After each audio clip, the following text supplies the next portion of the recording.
On Dean and Company this week, we have a real treat, and I'm telling you, this is a surprise skein of shadows. We have got some very interesting fellas here. They're the Wandering Men, and right now I want you to find out from them what all this excitement is about. Guys, start right down here and introduce yourselves and tell us just a little bit about what's happening here. I'm Nathan Ellsworth. I'm Davis Riddle. My name is Brandon Hall. And I'm Brandon Hollingsworth.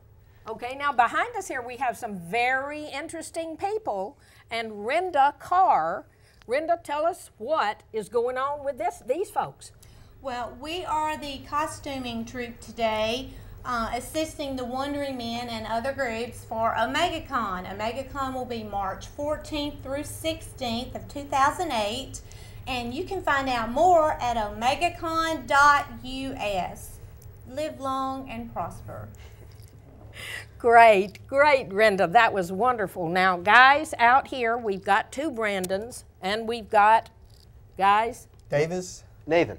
Okay, now, who in this group is going to take off and tell us what is going on here with Skein of Shadows and just how you guys got involved? Well, to begin with, we'll go ahead and discuss who we are. We're the Wandering Men, which we're a group of exploring authors. We have the explorer's spirit, where our goal is to go out and explore various places in the world, whether it's the mines under Red Mountain or it's sinking Spanish forts in the swamps of Louisiana. We've kayaked the Mississippi River.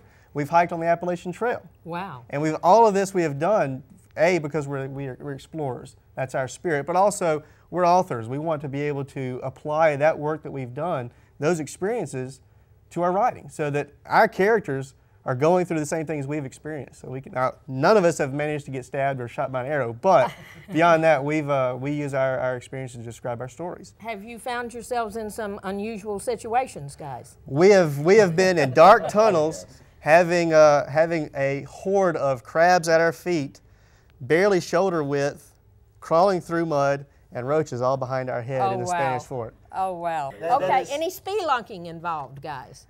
Yes, when we explored the mines under Red Mountain, there were several cave-ins, and you actually had to don climbing gear, crawl up, over, and all the way to the other side, to the point we actually disturbed a fox den and her cubs. Oh, wow. Oh, my. Now, guys, your families, are they just a little bit concerned about you guys out there doing these kind of experiences? They know we're crazy, they know we love it, and they back us 100%. Okay. So they know that it's a passion that we have, it's something that we really enjoy doing, and they know that we take what we enjoy doing and blend it into the writing that we do, the artwork that we do, things like that. So they're really backing us 100%. So this is in the DNA with you guys, then, huh? Right. Okay. Yes, it is. My wife says as long as I come home alive, then it's okay. It's all right. Okay, all right, okay. And I imagine she usually has a nurse standing by, right? Well, on call. On call. Does. And the kids are there to help me, if I get hurt or something. Okay, so, good. absolutely. Okay, well, you're bringing them up there, and they're going to really be learning how to take care of a person in a dire situation. I certainly hope, yes, they're prepared. Yes. Our goal is not to get into dire situations, so we go into it smartly. We go into it prepared. That's just the nature of, if you're going to go out on an adventure, you should do it prepared. Right. Okay. Now, guys, is this the first book? That is our first book. It's requested by Dark Quest Publishing. They're a publisher out of New Jersey. Okay. So they requested it because they have a role-playing setting coming out, and they wanted someone to showcase that role-playing setting.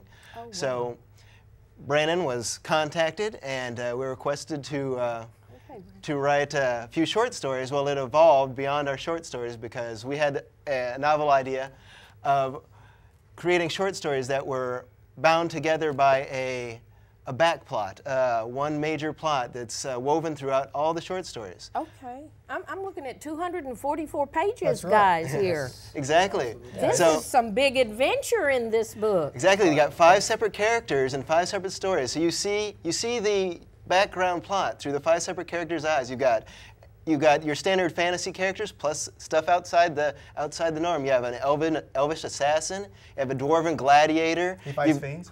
Okay. You've got a giant ogreish like barbarian. You've got an Etherean, which is a new race. You've got an intelligencer, an investigator, plus you have an underwater druid. It's a whole bunch of action and a whole bunch of fun put together in one book. Oh, wow. Okay, now each one of you guys takes on the characteristics of one of these adventuresome people? Well, each one of us wrote one of the short stories, and so each one of us used that main character in that story. Okay. And so we were able to guide that character through their various adventures, but then again, all those adventures mesh together to form and tell a larger tale. Right. Okay. For instance, you know, one conversation might be told from one point of view in one of the novellas, for instance, Fiend Fighter. That same conversation will actually be seen from the exact opposite point of view in another novel, such as Vendetta, that Nathan wrote. Oh, wow. And it's all about, we're big on trying to generate ideas and collaboration. That is really what brought us together, and it's all about the collaborative part of the storytelling. That's really why we love this story, simply because we got to work together, Okay. all together to write the book.